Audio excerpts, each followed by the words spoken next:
السلام عليكم ورحمة الله وبركاته.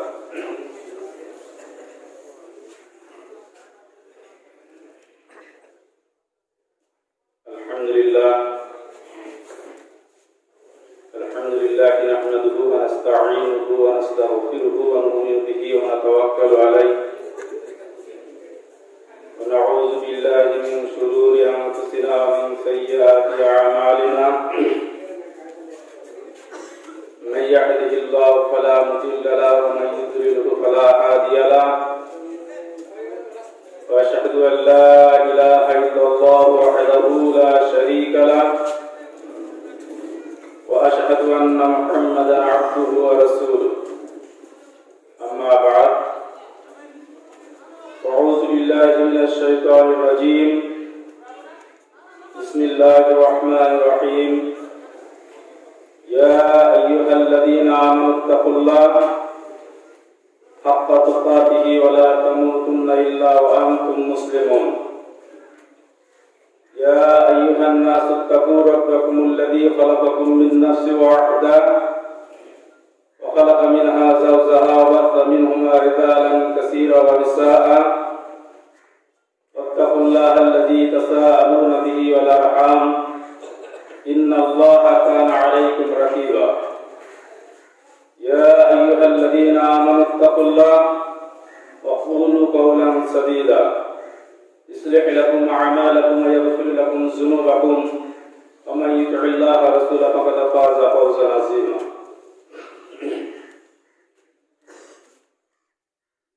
সম্মানিত অধ্যকারে চলন্ত সভা যোগ্যতম সভাপতি সাহেব, বরেণ্য ওলামায়ে কেরাম, আমার সামনে উপবিষ্ট বয়োজ্যেষ্ঠ বয়োকনিষ্ঠ সমবয়স্ক শ্রোতা মণ্ডলী, যাবতীয় স্তব স্তুতি গুণগান গুণকীর্তন সেই মহান রব্বুল আলামিনের, যে মহান রব্বুল আলামিন যার ঐকান্তিক ইচ্ছায় যিনি আমাদেরকে মানুষ করে সৃষ্টি করেছেন, সাথে সাথে যিনি আমাদেরকে উম্মতে মুহাম্মাদী হওয়ার সৌভাগ্য দানে ধন্য করেছেন এবং সার্বিক জীবনে চলার পথে দিকদর্শন যন্ত্র হিসাবে পবিত্র আল কোরআন দিয়ে আমাদেরকে ধন্য করেছেন। আমরা প্রত্যেকে জানি মানুষকে মহান রব্বুল আলামিন এক অনুপম সৌন্দর্য দিয়ে সৃষ্টি করেছেন। সৃষ্টির সিরাজি হিসাবে আখ্যায়িত করেছেন।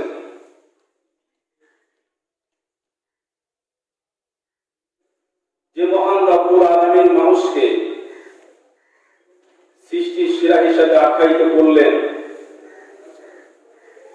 সাথে সাথে এই মানুষকে মহান রব্বুল আলামিন উলাইকা কাল আনাম বললেন। যদি আমরা এই আয়াতে বিশ্লেষণ করি তাহলে দেখতে পাবো মহান রব্বুল আলামিন বলছেন যাদের হৃদয় দেওয়া হয়েছে, হৃদয় আছে কিন্তু সঠিকটা হৃদয়ঙ্গম করেন না, যাদের চোখ দেওয়া হয়েছে যথার্থভাবে চোখের শুকরিয়া আদায় করেন না, যাদের কান দেওয়া হয়েছে সঠিক বিষয়টা যারা অনুধাবন বা শ্রবণ করেন না, মহান রব্বুল আলামিন তাদেরকে উলাইকা কাল আনাম বলেছেন। এটুকু বলে ক্ষান্ত হননি, সাথে সাথে তিনি আবার বললেন বাবুহম আজল করম তার চাইতে নিকৃষ্ট। সুতরাং শ্রেষ্ঠত্বের মাপকাঠি হলো হক এবং বাতিলকে বুঝে হককে গ্রহণ করা, ন্যায়কে মেনে নেওয়া, সত্যটাকে উপলব্ধি করে জীবনে যারা বাস্তবায়ন করবেন মহান রব্বুল আলামিন তাদেরকে উদ্দেশ্য করে বলছেন যে এরাই শ্রেষ্ঠ। সুতরাং শ্রেষ্ঠত্বের মানদণ্ডে আমরা উপনীত হওয়ার জন্য যে মহান রব্বুল আলামিন তার আকাশ বাতাস গ্রহ নক্ষত্র সবেতে দিয়ে আজকে এই নাজুক মুহূর্তে আমাদের এখানে এসে তার পাঠানো বিধান শোনার, জানার এবং বোঝা এবং সেই মোতাবেক আমল করার মতো মানসিকতা দিয়ে এখানে পাঠিয়েছেন, সেই মহান সত্তা নিমিত্তে আমরা তার প্রশংসা জ্ঞাপন করি। সবাই বলে আলহামদুলিল্লাহ। অতঃপর মানবতার শ্রেষ্ঠ মহামানব, যে মহাত্মা মহামানব যাকে এই পৃথিবীতে এক অনুপম আদর্শ দিয়ে আমাদের মাঝে পাঠানো হয়েছিল, আমরা যদি পর্যালোচনা করি তাহলে দেখতে পাব যে বর্তমান বিশ্বে আমরা যে মিডিয়া ব্যবহার করছি, বিভিন্ন মিডিয়া, এক কথায় তার হিসাব করলে দেখা যায় প্রায় 90% ইহুদি কিংবা অন্যান্য জাতির দ্বারা পরিচালিত।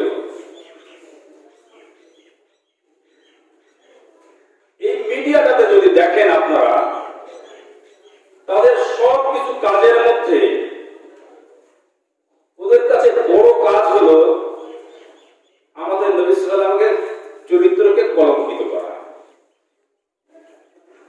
অথচ বর্তমান বিশ্বের সবচেয়ে ক্রমবর্ধমান হারে শিক্ষিত মানুষরা যার আদর্শ গ্রহণ করছেন, তিনি আমাদের প্রিয় নবী মুহাম্মদ রাসূলুল্লাহ সাল্লাল্লাহু আলাইহি ওয়াসাল্লাম। আমরা জানি বিগত কয়েক বছর পূর্বে একটি বই দেখা হয়েছিল আমেরিকা থেকে, দি 100 বলে বইটার নাম।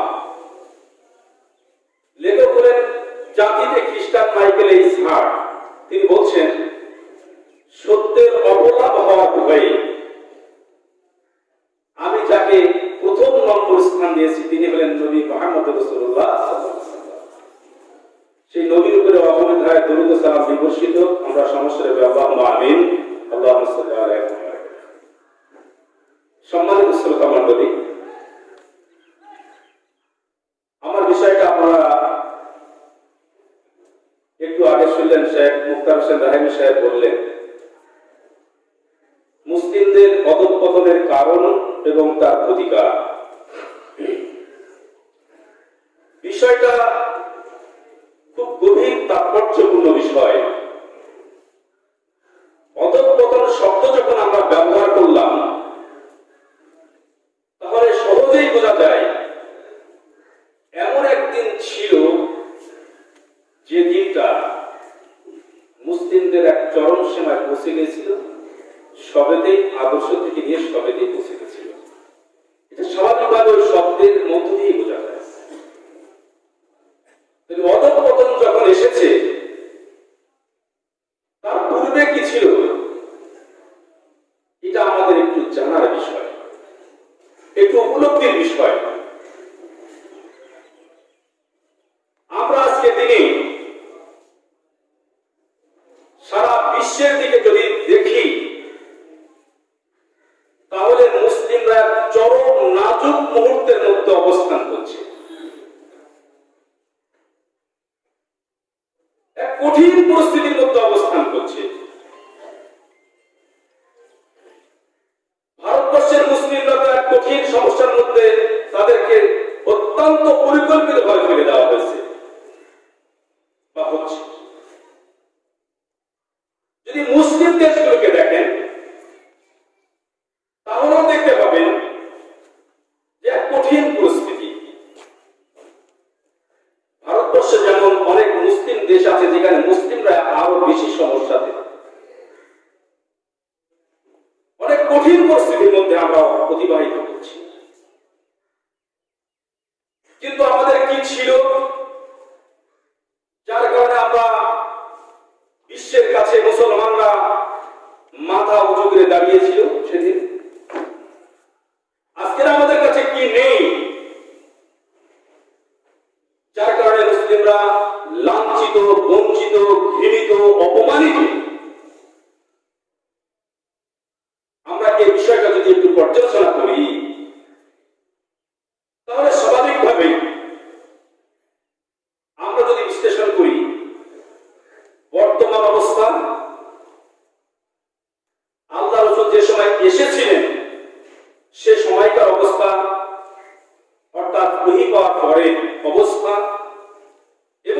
পূর্বের অবস্থা, এই তিনটি বিষয় আমাদের আলোচনা দরকার। আমরা অধঃপতন বলতে যদি বুঝি যে রাষ্ট্র ক্ষমতা, তাহলে আমাদের ভুল। রাষ্ট্র ক্ষমতাটা শেষ কথা নয়। মুসলিমদের অধঃপতন শুধু রাষ্ট্র ক্ষমতার কারণে নয়, সামাজিক কারণটাও আমাদেরকে দেখতে হবে। তাহলে যদি আমরা বিচার বিশ্লেষণ করি, ওহী আসার পর অর্থাৎ কোরআন নাযিলের পূর্বের অবস্থা যদি আমরা বিচার বিশ্লেষণ করি,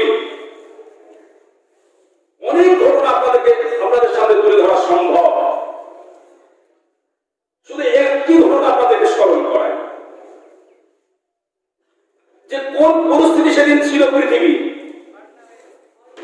আপনারা ঘটনা প্রত্যেকে জানেন, তবুও একটু স্মরণ করাচ্ছি মাত্র।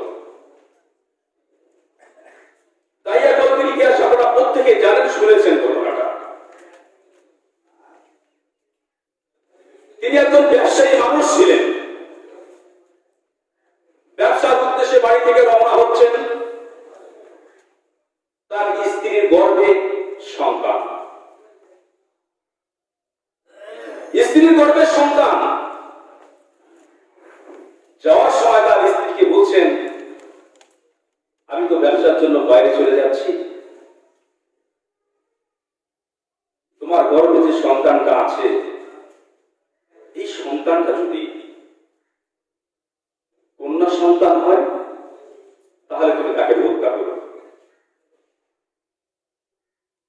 আর যদি তোমার সন্তানটা পুত্র হয়, তাহলে তুমি আবুল্লে স্নেহে লালন পালন করো। এই ব্যক্তি হত্যা করলেন। হত্যা করার নির্দেশ দিচ্ছেন একটি মাসুম, নিষ্পাপ, সদ্যজাত সন্তানকে। এই ঘটনা নিজের মুখে আল্লাহ রাসূলকে শোনাচ্ছেন আর বলছেন, দ্বীন কবুল করার পর, ইসলাম কবুল করার পর আল্লাহ রাসূলকে বলছেন, ইয়া রাসূলুল্লাহ, আমার জন্য আপনি ক্ষমা প্রার্থনা করুন, মাফ প্রার্থনা করুন। আল্লাহ রাসূল বললেন, তুমি দ্বীন কবুল করেছো, ইসলাম কবুল করেছো, তোমার পূর্বেকার সমস্ত গুনাহ মাফ করে দেওয়া হয়েছে। মনটা শান্ত হচ্ছে না। কিছু দূর যাওয়ার পর আবার ফিরে আসলেন তিনি। বললেন, ইয়া রাসূলুল্লাহ, আমার জন্য আপনি মাগফিরাত কামনা করুন আল্লাহর কাছে। তিনি একই কথা আবার শোনালেন, দ্বিতীয়বার আবার শোনালেন। জানতে চাইলেন অপরাধটা কি ছিল। অপরাধটা তিনি তখন নিজে লিখে বলছেন, আমি আমার স্ত্রীকে এই নির্দেশ দিয়ে ব্যবসার উদ্দেশ্যে বাইরে গেছিলাম। তারপর আমি ফিরে আসার পর আমার প্রাণপ্রিয় স্ত্রীর কাছে জিজ্ঞাসা করলাম, বলো যে তোমার গর্ভে সন্তান ছিল, সেই সন্তানটার অবস্থাটা কি? তিনি বললেন, কন্যা সন্তান জন্মেছিল, তাকে আমি হত্যা করেছি। কিছুদিন পর তিনি যখন শ্বশুর বাড়িতে গেলেন, তখন একটি সুন্দর সুশ্রী, এক সুন্দর মুখের অভাবে এক মেয়েকে দেখতে পেলেন। দেখে তার মায়ার উদ্রেক হল। তিনি সেই মায়ার উদ্রেকে জড়িয়ে গেলেন মেয়েটাকে দেখে। ইয়া রাসূলুল্লাহ, আমি ফিরে এসে আমার স্ত্রীর কাছে ঘটনাটা বললাম, আমার যদি এমন একটি মেয়ে থাকত, তাহলে কতই না ভালো হতো। বলছেন, তাই? হ্যাঁ। তাহলে শুনুন, ওই সন্তানটা আর কারণ নয়, ওটা আপনারই সন্তান।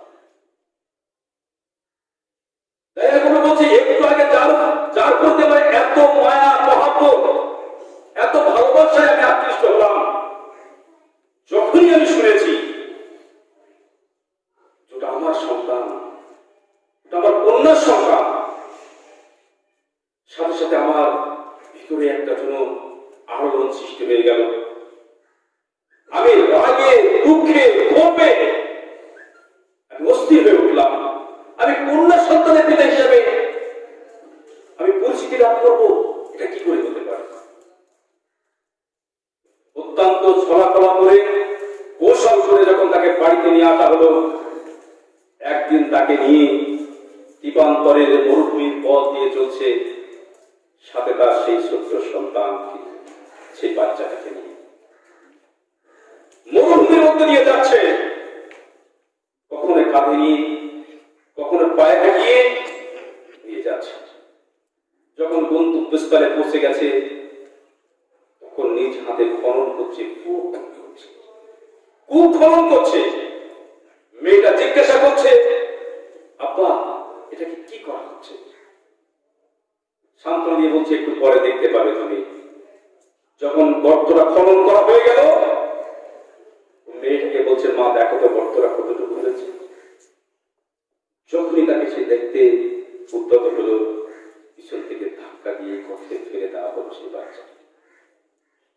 এক বড় গগন বিদারীর রণধ্বনির মতো করে সেই বাচ্চাটা চিৎকার করে উঠল, আব্বা আমি বাঁচতে চাই, আমি তোমার পরিচয় বাঁচতে চাই না, আমাকে বাঁচার মতো একটু অধিকার দাও।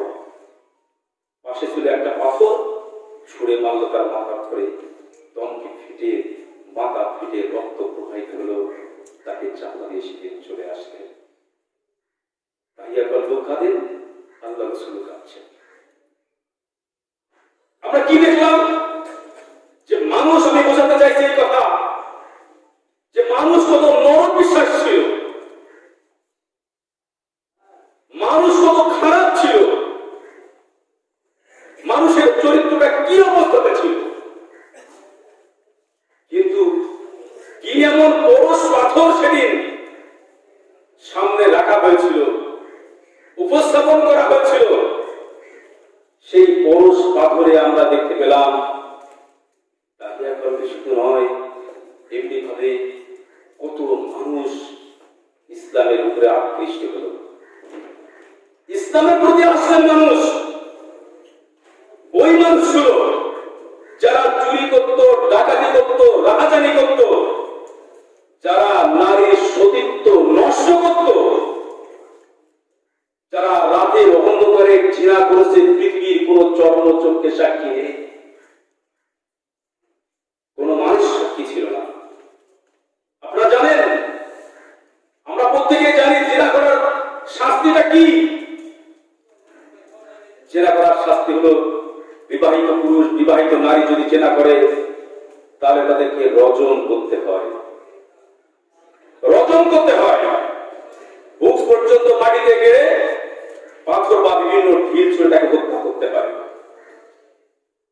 আপনি বলতে পারেন, আজকের ভারতবর্ষের দিকে যদি তাকাই, সারা পৃথিবীর দিকে যদি তাকাই, অযথ চোর, ডাকাত, লম্পট, জিনাখোর হাতে নাতে ধরা পড়ার পরও তারা স্বীকার করেন না,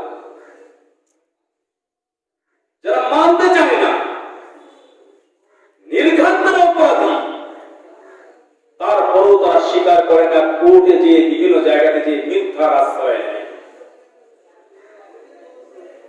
কি এমন পরস্পর তাদের সামনে দেওয়া হয়েছিল, কি এমন বিষয় তাদের সামনে ছিল, যার কারণে এই সমস্ত মানুষ যারা রাতের অন্ধকারে পাপ করেছে, পৃথিবীর কোন সাক্ষী ছিল না। জুহাইরা গোত্রের মহিলা এসে বলছে, ইয়া রাসূলুল্লাহ আমি জিনা করেছি, আমার পবিত্র করুন। আজকের ভারতবর্ষে আজকের এই অবস্থাতে দাঁড়িয়ে আমরা একটা মানুষকে সৎ মানুষ তৈরি করতে পারছি না।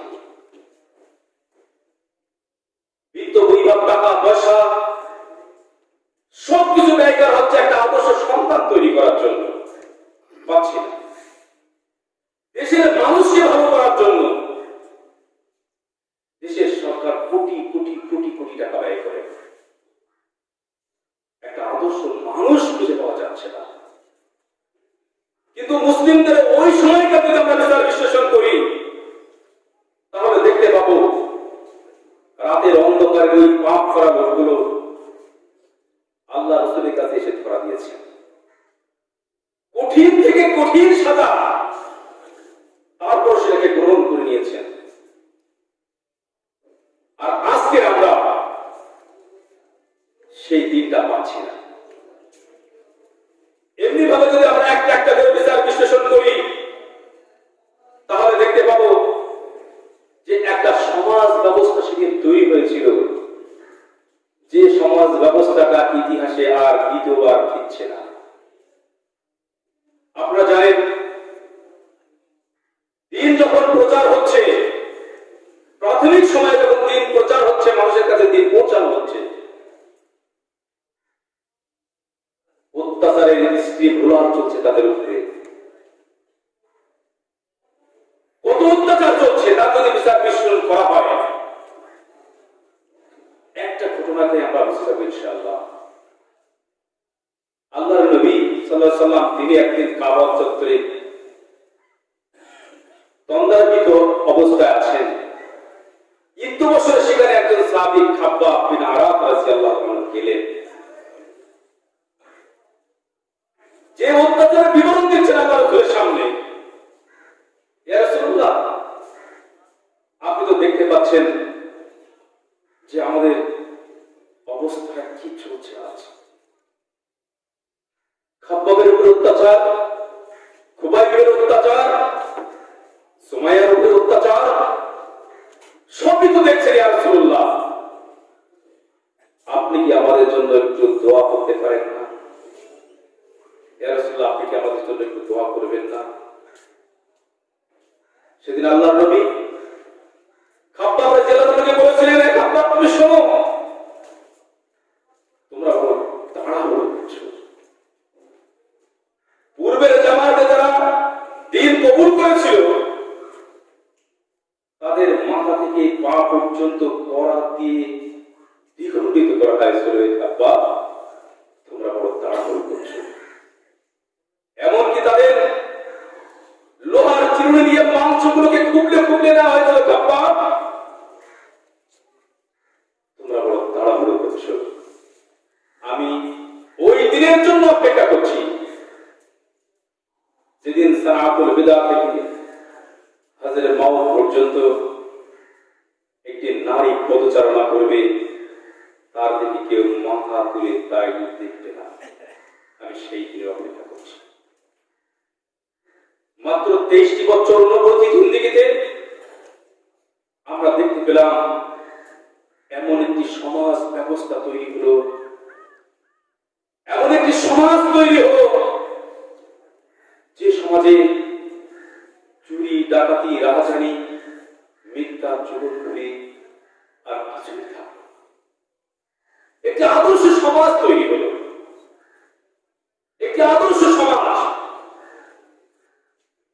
আপনাদের কাছে জিজ্ঞাসা করতে চাই, আজকের দিনে একটি মানুষকে দিনের প্রকৃত বিধান, প্রকৃত সত্য, সহিহ হাদিস খুলে খুলে দেখানোর পরেও যে মানুষগুলোকে আমরা দেখতে পাচ্ছি যে তার মনের মতো হচ্ছে না, তত সময় সেটাকে তারা মান্যতা দিচ্ছে না, শুনতে চাইছে না। আমরা তো মুসলিম, এই সমাজটাকে আমরা দেখতে পাচ্ছি। একটি ফতোয়া আব্দুল্লাহ সালাফি সাহেবের কাছে জিজ্ঞাসা করা হচ্ছে, তিনি যা উত্তর দিলেন মনোভূত হয়নি। সেই ফতোয়াটা জিজ্ঞাসা করা হচ্ছে আব্দুল সালাম সাহেবকে, জিজ্ঞাসা করা হচ্ছে মুক্তার সাহেবকে, জিজ্ঞাসা করা হচ্ছে নাজদালম সাহেবকে, জিজ্ঞাসা করা হচ্ছে,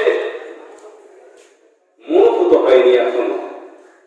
ঠিক একই ফতোয়া আমরা জিজ্ঞাসা করছি যে ব্যক্তি সাইরি করতে আসছে, ভিক্ষা করতে আসছে, তার মাথায় হয়তো একটা টুপি আছে, তাকে জিজ্ঞাসা করছি এই ফতোয়াটা কি হবে? কালক্রমে দেখা গেল যে আমি হাজি মানুষ, আমার সমাজে প্রতিপত্তি আছে, ফতোয়াটা মিশে গেছে ওই সাইরি করা ব্যক্তির সাথে, ভিক্ষা করা ব্যক্তির সাথে মিশে গেছে। তিনি বলছেন, আপনি ঠিক কথা বলেছেন, ওনারা ঠিক বলছেন। আজকে বর্তমান পরিস্থিতি, কিন্তু আমরা প্রকৃত অর্থে কোরআন এবং সহিহ হাদিস আমাদের সামনে থাকার পরেও আমরা একটা আদর্শ মানুষ ফতোয়ার ব্যাপার পর্যন্ত সঠিকভাবে মান্যতা দিতে দেখতে পাচ্ছি না। কিন্তু আপনারা ভাবুন, আল্লাহ রাসূলের কাছে যখন প্রথম ওহী আসলো, ইকরা বিসমি রাব্বিকাল্লাযী খলাক, পরপর 5টি আয়াত আসলো, পরপর 5টি আয়াত আসলো। বিশ্লেষণ করবেন, আপনাদেরকে আমি ভাবতে বলছি, আপনাদেরকে গবেষণা করতে বলছি। সর্বপ্রথম 5টি আয়াত আসলো, যে 5টি আয়াত সূরা আলাকের 5টি আয়াত আসলো, তৎপরবর্তীতে সূরা মুজাম্মিলের কয়েকটি আয়াত, তৎপরবর্তীতে সূরা মুদাথ্থিরের কয়েকটি আয়াত যখন নাযিল হলো, পর্যায়ক্রমে 4 বছর পর প্রকাশ্য দাওয়াত দেওয়ার কথা আসছে। এই সময় আয়াতগুলো পর্যালোচনা করুন। এই আয়াতগুলো যদি একটা একটা করে পর্যালোচনা আপনারা করেন, তাহলে দেখতে পাবেন আজকের দিনে অবাক হয়ে যেতে হয় যে কোন ফতোয়ার বিষয়ে কোন বিষয়ে বলার পরও মান্যতা দিচ্ছেন না। আর সেই সময় যারা ইসলাম কবুল করছেন, সাক্ষাৎ মৃত্যুর সাথে সাক্ষাৎ করার মতো অবস্থা হয়ে যাচ্ছে। তখন এমন অবস্থাতে চুরি করার বিধানের আয়াত আসেনি, ডাকাতি করার সাজার বিধান আসেনি, জেনার সাজার বিধান আসেনি, সুদের সাজার বিধান আসেনি, মদের মদ খাওয়ার সাজার বিধান আসেনি। মাত্র কয়েকটি পরপর আয়াত নাযিল হয়ে গেল, আর ওই সমস্ত মানুষগুলো এমন মানুষ তৈরি হয়ে গেল যে মানুষকে দিয়ে আল্লাহ নবী একটি ভূখণ্ড তৈরি করলেন পর্যায়ক্রমে। সেই ভূখণ্ডে দেখতে পেলাম এক আদর্শ সমাজ, যে সমাজ তৈরি হয়ে গেল, সেই সমাজ এমন একটি সমাজ, বর্তমান পৃথিবীতে একটি দেশ যখন তৈরি হয়ে যায়, সেই দেশকে একটি সঠিক দেশে পরিণত করতে গেলে আমরা দেখতে পেয়েছি যে কোটি কোটি কোটি কোটি টাকা ব্যয় হয়। কিন্তু আল্লাহর নবী যে দেশ প্রতিষ্ঠা করেছিলেন, সেই দেশটাতে আমরা দেখলাম যে কোন রকমের কোন একটি পয়সা দেশকে সুরক্ষিত করার জন্য দিতে হয়নি, পুলিশ প্রশাসন রাখতে হয়নি, কোন রকমের অন্যায় সেদিন ছিল না। একটি আদর্শ সমাজ তৈরি হল, একটি যথার্থ সমাজ তৈরি হল। সেই সমাজ থেকে নিয়ে আমরা যদি পর্যায়ক্রমে বিশ্লেষণ করি, তাহলে আমরা দেখতে পাবো যে আল্লাহ রাসূলের সময় চলে গেল, আবু বকর রাদিয়াল্লাহু আনহু সময় আসলো, ওমর রাদিয়াল্লাহু আনহু সময় আসলো, ওসমান রাদিয়াল্লাহু আনহু সময় আসলো, আলী রাদিয়াল্লাহু আনহু সময়, একটি পর একটি আমরা সমাজ ব্যবস্থা দেখলাম। মুসলিমদের এক সোনালী সূর্য সেদিন আমরা দেখেছিলাম, সোনালী সূর্য আমরা দেখেছিলাম, যে সোনালী আভাতে সারা পৃথিবীতে আরো ঝলমল ঝলমল করে উঠেছিল। আত্মমানবতার সেবার জন্য মুসলমান ইসলাম এগিয়ে এসেছিল, মানবিকতার সমস্ত উপকরণ দিয়ে সামনে উদ্ভাসিত হয়েছিল মুসলিম সমাজ। সমস্ত রকমের কল্যাণের পথ, সমস্ত রকমের ভালোর পথ একটা পেয়ে গেছিলাম ইসলামের সুশীতল ছায়া তলে। আমরা এটাও দেখেছি। যদি বিশ্লেষণ করি, আমরা পর্যালোচনা করি, তাহলে দেখতে পাবো যে ওই সমস্ত মানুষ যারা কোরআনের সংস্পর্শে এসে মানবতার ক্ষেত্রে শ্রেষ্ঠ মানুষে পরিণত হয়েছিল, শ্রেষ্ঠ মানুষে পরিণত হয়েছিল। কোন সে মানুষগুলো? এর বিশ্লেষণ তো দীর্ঘ সময় করলেও শেষ হবে না। বলুন তো, ওমর রাদিয়াল্লাহু আনহু কত বড় দুর্বৃত্ত ছিল, যে ওমর রাদিয়াল্লাহু আনহুকে সামনে রেখে আবু জেহেল, আবু লাহাব, সাইবার দলেরা জলৎকুম্ভীর ছড়ে বাক্যবাণে চচ্চরিত করে তুলল। কে আছে মুহাম্মাদের কল্লাকে কেটে আনতে পারে, তার মুন্ডুচ্ছেদ করতে পারে? এই কথা যখন ঘোষণা করল, সেদিন ওমর রাদিয়াল্লাহু আনহু তিনি এসেছিলেন আল্লাহ রাসূলের মুন্ডুচ্ছেদ করতে। একটু পর্যালোচনা দেখুন যে সেই সমাজ যেখানে রাসূল সাল্লাল্লাহু আলাইহি ওয়াসাল্লাম মুন্ডুচ্ছেদ করতে আসছেন, কোন পুরে পৌঁছে গেল কোরআনের বাণী, মুছে গেল, আমরা ইতিহাস দেখলাম তিনি ইসলামের সুশীতল ছায়াতলে সেদিনই আশ্রয় নিলেন। কত সম্মানিত হলেন তিনি।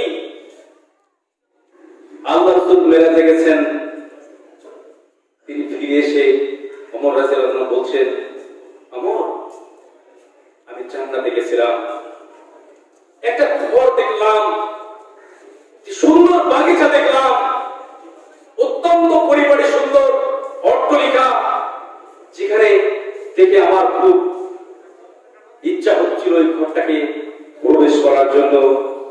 আমি ফেরেশতাদেরকে জিজ্ঞাসা করলাম, ও ঘরটা কার? তখন ফেরেশতারা আমার উত্তর দিলেন, ও ঘরটা আপনার সাহাবী ওমর রাদিয়াল্লাহু আনহু। হে ওমর, আমি তোমার সম্মানের জন্য ওই ঘরটাতে প্রবেশ করতে লজ্জা বোধ করলাম। ওমর রাদিয়াল্লাহু আনহু তরতরবিকে রোগীর ধারা, কান্নার ধারা তার চোখ দিয়ে প্রবাহিত হয়ে গেল। আমি বোঝাতে চাচ্ছি অন্য কিছু নয়, যে কোরআন পেয়ে মানুষ কত আদর্শবান মানুষ হয়েছে, মানবতার শ্রেষ্ঠ মহামানব হয়েছে। আমার প্রশ্ন এইখানে, যাদের কাছে পূর্ণ কোরআনের কপিটা ছিল না, তারা আদর্শ মানুষ হতে পারলেন। আমরা ইতিহাস পর্যন্ত দেখতে পাই যে সাহাবীরা পর্যন্ত, প্রথম সারির সাহাবীরা পর্যন্ত যখন পরবর্তীতে আয়াত স্মরণ করানো হচ্ছে, তারা বলছেন এটা কোরআনের আয়াত বা কোরআন নাযিল হয়েছিল, আমাদের সঠিক জানাই ছিল না। আমি বোঝাতে চাইছি এই কথা, যে পূর্ণরূপে কোরআন এবং হাদিস, আল্লাহ রাসূলের সব কথা তাদের সম্মুখে না থাকার পরেও একটি আদর্শ সমাজ তৈরি হল। আমাদের কাছে সেই পূর্ণ কোরআন এবং হাদিস থাকার পরেও আদর্শ মানুষ তৈরি হচ্ছে না। তাহলে অধঃপতনের কারণটা, মৌলিক কারণটা কি? যদি বিচার বিশ্লেষণ করি, অনেক কারণ আপনাদের সামনে চলে আসবে, অনেক কারণ আমাদের সামনে চলে আসবে, যেগুলো মনে হবে এইগুলো কারণ। যেমন আজকে আমরা ব্যাখ্যা করছি, ভারতবর্ষের কোন জায়গাতে দাঁড়িয়ে আমরা একটি আয়াতের বারবার ব্যাখ্যা করছি, ওয়াতাসিমু বিহাবলিল্লাহি জামিআন ওয়া লা তাফাররাকু, এক করে নাকি সবকিছু হয়ে যাবে।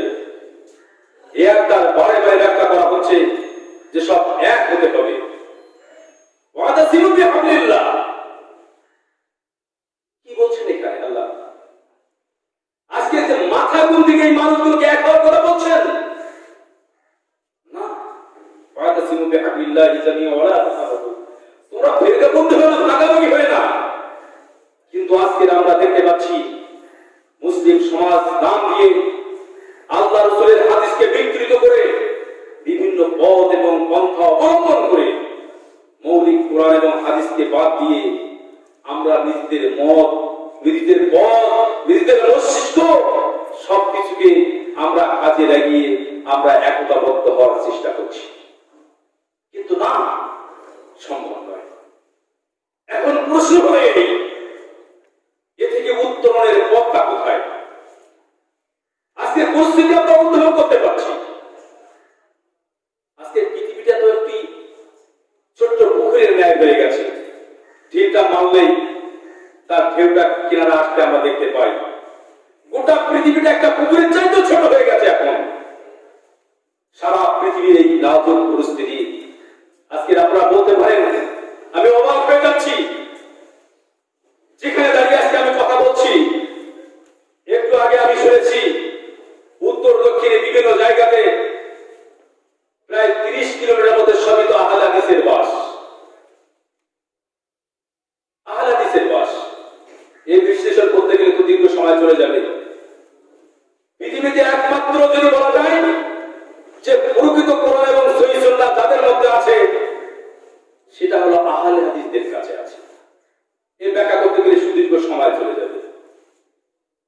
আচ্ছা বলুন তো, আজকে যে আমরা আহলে হাদিস নিজেদেরকে পরিচয় দিচ্ছি,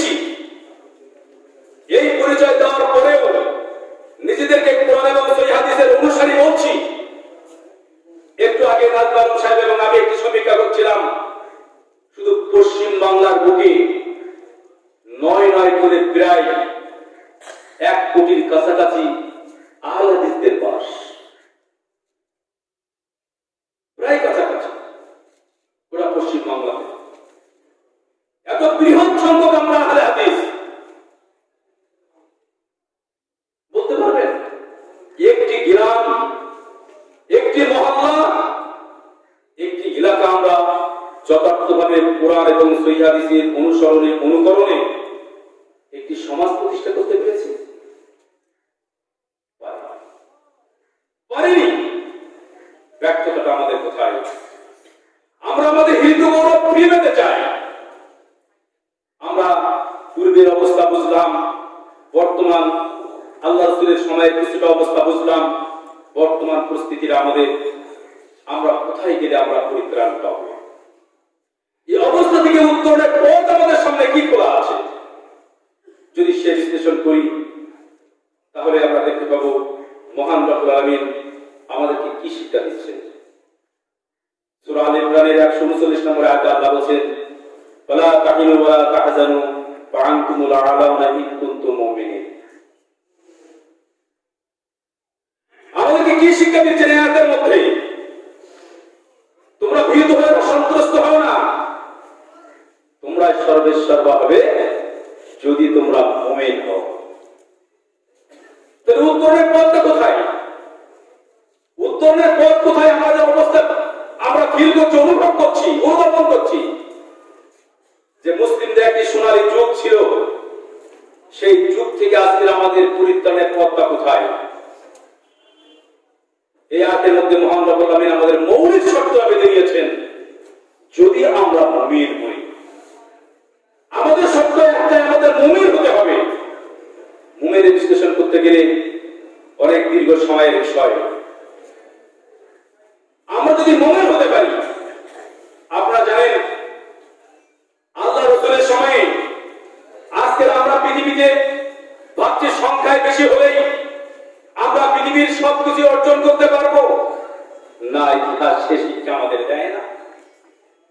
ইতিহাস সে কথা বলে না, হাদিস সে কথা আমাদের বলে না।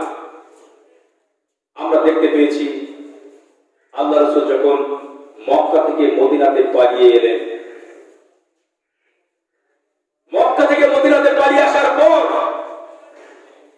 সর্বপ্রথম যে যুদ্ধ সংগঠিত হচ্ছে পৃথিবী থেকে মুসলিমদেরকে বিদায় করে দেওয়ার জন্য, পৃথিবী থেকে নিচ্ছন্ন করে দেওয়ার জন্য যে অবস্থা চলছে, সেই অবস্থাতে আমরা যদি দেখি তাহলে দেখতে পাবো যে পৃথিবীতে থেকে বিদায় করে দেওয়ার জন্য সেদিন সমরাস্ত্র নিয়ে তারা সেদিন বদরের প্রান্তরে হাজির হয়েছিলেন। মাত্র 313 জন সাহাবীকে নিয়ে আল্লাহ রাসূল পরিস্থিতির শিকার হয়ে বাধ্য হয়ে তাদের মোকাবেলা করতে হয়েছিল। ইতিহাস সাক্ষী দিচ্ছে, ইতিহাস সাক্ষী দিচ্ছে সেদিন 313 জন বীর মুজাহিদ সমরাস্ত্রে সজ্জিত কাফেরদেরকে মোকাবেলা করে যুদ্ধের ময়দানে জয়লাভ করেছিলেন। আবার যদি আমরা দেখি একটি একটি করে বিচার বিশ্লেষণ করে, আল্লাহ রাসূলের সময় একটি যুদ্ধ হয়েছিল মুতার যুদ্ধে। এই সাহাবীরাই দেখা গেল এই যে মুতার যুদ্ধের সময়, হুনাইনের যুদ্ধের সময় সৈন্য সামন্ত মুসলমানদের সে সময় অনেকটা বেশি ছিল, অনেক সমস্ত তাদের ছিল। তদানীন্তনকালে আনন্দ উদ্বেলিত হয়ে গেছে সাহাবীরা, বলছে আজকে আমাদের পরাজয় কে করবে, আজকে আমরা পরাজিত হব না। এমনকি সাহাবীদের মধ্যে বলাবলি শুরু হয়ে গেল। সেই কথাটা আল্লাহ আসমান থেকে জানিয়ে দিলেন। সেদিন তারা কি হয়েছিল, মনে করলেন যে আজকে আমরা যুদ্ধের ময়দানে আমরা জিতে যাব, আমরা যুদ্ধের ময়দানে জিতে যাব। কিন্তু দেখা গেল এই এমন পরিস্থিতি সেদিন সৃষ্টি হয়েছিল, শুধুমাত্র শুধুমাত্র আল্লাহ রাসূল ছাড়া যত সাহাবী ছিল সব যুদ্ধের ময়দান থেকে পালাতে বাধ্য হয়েছিল। যুদ্ধের ময়দান থেকে পালাতে বাধ্য হয়েছিল। তার ইতিহাস সাক্ষী দিচ্ছে সংখ্যাধিক্য জয়ের মাপকাঠি নয়। সংখ্যাটা কোনো ইসলামের কাছে বিষয় নয়, আমাদের কাছে বিষয় হলো ইমানের মাপকাঠিতে, প্রকৃত অর্থে ইমানের মাপকাঠিতে দাঁড়ানো। আল্লাহ রাসূল তিনি একটি হাদিসের মধ্যে বলছেন, এমন একটি সময় তোমাদের কাছে আসতে চলেছে যে সময়টা খাদ্যকে সামনে রেখে ঠিক যেমন সবাই একত্রিত হয় ঠিক তদ্রূপ ভাবে তোমাদের বিরুদ্ধে সমস্ত কাফেররা একত্রিত হয়ে যাবে। সেদিন তোমাদের নাজুক পরিস্থিতির সৃষ্টি হবে। আল্লাহ রাসূল জিজ্ঞাসা করলেন, ইয়া রাসূলুল্লাহ, সেদিন কি আমরা সংখ্যায় কম হব? আল্লাহ রাসূল বললেন, না, তোমরা সংখ্যায় কম হবে না, তোমরা সংখ্যায় থাকবে অনেক বেশি, কিন্তু তোমাদেরকে পরাজয় বরণ করতে হবে। কারণ তোমাদের মৃত্যু ভয়টা বেশি, তোমাদের মধ্যে থাকবে মৃত্যু ভয়, তোমরা সেদিন তোমার মৃত্যু ভয় করবে। তাহলে আমরা দেখতে পাচ্ছি এই যে সংখ্যাধিক্য জয়ের মাপটা কি হয়, তাহলে আমাদের উত্তরণের পথটা হলো একটি পথ মাত্র আমাদের খোলা, সেটা হলো আমাদের মুমিন মুসলমান হতে হবে। আল্লাহ রাসূল এই সম্পর্কে উত্তরণের জন্য তিনি তার পবিত্র জামায় বলছেন, তারাকতু ফীকুম আমরাইন লাম তাজিল্লু মা তামাসসাকতুম বিহিমা কিতাবুল্লাহি সুন্নাতুর রাসূল। কি বললেন এখানে? আমাদের ফিরে আসতে হবে আল্লাহ এবং আল্লাহ রাসূলের পথে। যদি প্রকৃত অর্থে আমরা আল্লাহ এবং আল্লাহ রাসূলের পথে ফিরে আসি, তাহলে আমাদের মধ্যে এই অধঃপতনটা থাকবে না। আমাদের আবার সেই সুদিন, আমাদের আবার ভালো দিন, আমাদের আবার সৃষ্টি হবে। আমরা সেদিনের অপেক্ষায়, যদি আমরা প্রকৃত অর্থে মুমিন মুসলমান হতে পারি। পরিশেষে বিশেষ আপনারা জানেন, আমরা মনে ভেবে নিয়েছি বিভিন্ন পথ এবং পন্থা অবলম্বন করে মুসলমানদের উত্তরের পথ খুঁজে পাবো, কিন্তু যদি আপনারা একটি হাদিস থেকে, একটি ঘটনা থেকে শিক্ষা নেন, আমরা যদি শিক্ষা নিই, তাহলে আরো স্পষ্ট হয়ে যাবে আমাদের কাছে। সেটা হলো এই, আপনারা জানেন যে আল্লাহ রাসূলকে বদরের প্রান্তর সাহাবী ফেরেশতা দিয়ে সাহায্য করা হলো, বদরের প্রান্তে ফেরেশতা দিয়ে সাহায্য করা হলো, হুনাইনের প্রান্তে সাহায্য করা হলো ফেরেশতা দিয়ে। যে রাসূলকে ফেরেশতা দিয়ে সাহায্য করা হচ্ছে যুদ্ধের ময়দানে, বদরের প্রান্তরে, হুনাইনের প্রান্তরে, আবার যদি আমরা দেখি উহুদের প্রান্তরে একেবারে ভিন্ন চিত্র।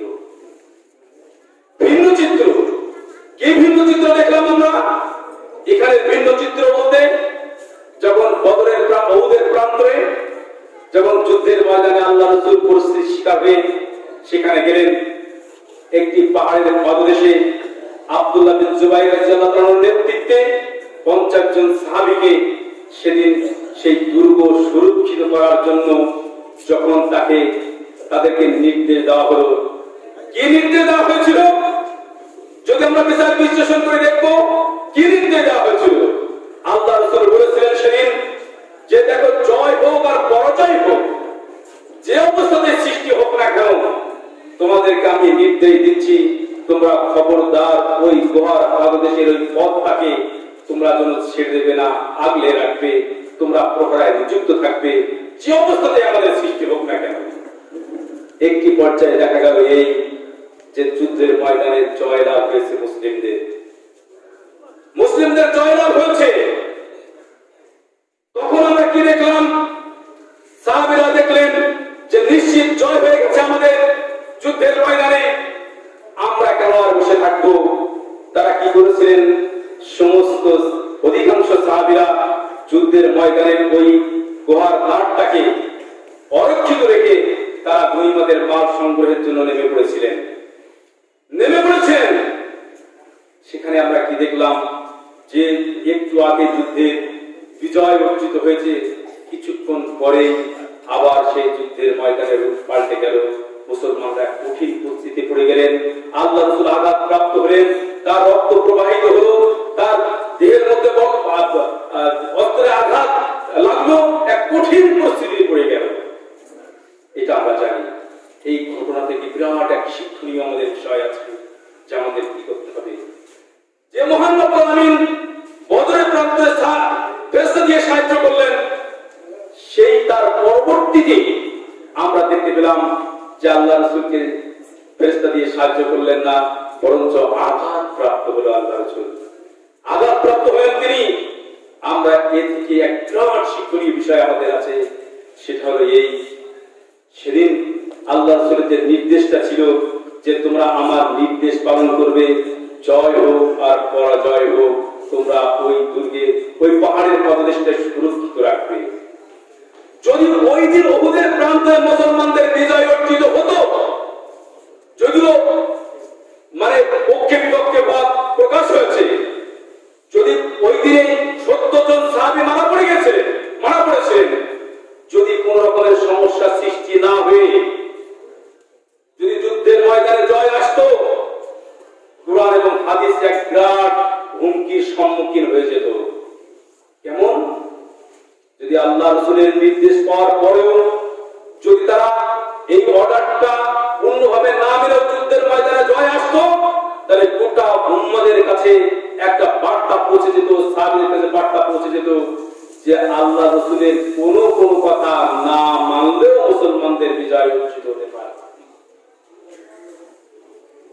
উম্মতের কাছে একটা দ্বার খুলে যেত, রাসূলের সব কথা না মানলেও চলে। কিন্তু আমরা দেখলাম একটি অর্ডার, একটি নির্দেশ না মানার কারণে সেদিন বিজয়ের তাকে আমাদের পরাজয় বরণ করতে হয়েছিল। তাহলে এখানে আমি মৌলিকভাবে যে বিষয়টা বোঝাতে চাইছি সেটা হলো এই, যে যুদ্ধের ময়দানে হোক, যে কোনো মূল্য হোক, মুসলমানদের যদি হারানো গৌরব ফিরে পেতে হয়, তাহলে আমাদের কাছে একটি মাত্র পথ আছে, সেটা হলো ইত্তেবায়ে রাসূল পূর্ণভাবে অনুকরণ করে যদি আমরা যেতে পারি, তাহলেই আমাদের প্রকৃত অর্থে আমাদের অধঃপতনের দল থেকে আবার আমরা পৃথিবীর শ্রেষ্ঠ আসনে করতে পারি। আমরা যদি এমনি একটি একটি করে ঘটনা বলতে থাকি, তাহলে আমরা দেখতে পাবো আরো অনেক ঘটনায় আছে। আপনারা জানেন আল্লাহ রাসূলের একেবারে অন্তিম সময়ে দাঁড়িয়ে, একেবারে জীবনের শেষ লগ্নে এসে দাঁড়িয়ে ওসামা বিন যায়েদের নেতৃত্বে তিনি সৈন্য প্রেরণ করছিলেন। আমি এই ঘটনা বলে আমার বক্তব্য শেষ করব। ওসামা বিন যায়েদের নেতৃত্বে আল্লাহ রাসূল নিজে তার হাতে পাগড়ি পরিয়ে দিয়েছিলেন। সেদিন তিনি সবকিছুই নির্দেশ দিয়েছিলেন যে ওসামা বিন যায়েদের নেতৃত্বে যুদ্ধে যাওয়ার জন্য। তার মৃত্যুর মাত্র 2 দিন আগে ওসামা বিন যায়েদ পালিত পুত্র যায়েদ বিন হারেসার ছেলে, মাত্র 17 কিংবা 18 বছর বয়স। ভালো করে খেয়াল রাখবেন, খুব অল্প বয়স, 17 কিংবা 18 বছর বয়স তখন যায়েদ বিন হারেসা ওসামা বিন যায়েদের নেতৃত্ব দিচ্ছেন আল্লাহ রাসূল। স্বয়ং তাকে নির্দেশনা দিচ্ছেন যুদ্ধের ময়দানে কাদের রোমক সৈন্যদের তদানীন্তনকালে। আজ যেমন আমেরিকা, রাশিয়া, ঠিক তদ্রুপ ভাবে তদানীন্তনকালের সবচেয়ে বড় শক্তি ছিল রোমান সৈন্যরা। রোমানদের বিরুদ্ধে যুদ্ধের জন্য পাঠাচ্ছেন, আর সেই যুদ্ধের অধীনস্থ যারা আছেন, ওমর রাদিয়াল্লাহু আনহু আছেন, আবু বকর রাদিয়াল্লাহু আনহু আছেন, তারা সাথে আছেন। আর যুদ্ধের নেতৃত্ব দিচ্ছেন ওসামা বিন যায়েদ, ছোট্ট বালক করা ছোট। যখন কিছু দূর গেলেন, যাওয়ার পরে হঠাৎ শুনতে পেলেন আল্লাহ রাসূল অসুস্থ অবস্থা, খুব খারাপ অবস্থায়। তারা ফিরে আসলেন। ফিরে আসার পর যখন আল্লাহ রাসূল মারা গেলেন, অনেক সমস্যা সৃষ্টি হলো। আবু বকর রাদিয়াল্লাহু আনহু খলিফা নির্বাচিত হলেন। আবু বকর রাদিয়াল্লাহু আনহু তিনি খলিফা নির্বাচিত হয়ে সর্বপ্রথম তিনি যে নির্দেশ দিচ্ছেন যে ওই ওসামার নেতৃত্বে আবার যুদ্ধের ময়দানে যাওয়ার জন্য রোমানদের বিরুদ্ধে। ঠিক এই সময়ে, কঠিন থেকে কঠিন সময়ে আবু বকর রাদিয়াল্লাহু আনহুকে পরামর্শ দিচ্ছেন, বড়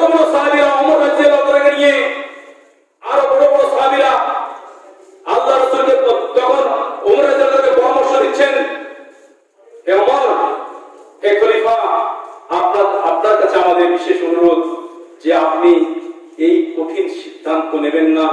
সবে মাত্র আল্লাহ রাসূল মারা গেছেন, এই অবস্থাতে যদি যুদ্ধের ময়দানে মদিনা থেকে অরক্ষিত রেখে আমরা যুদ্ধের ময়দানে যাই, তাহলে এমন সময় হয়তো তারা অতর্কিত আমাদের উপরে হানা দেবে, যারা আমরা শেষ হয়ে যেতে পারি।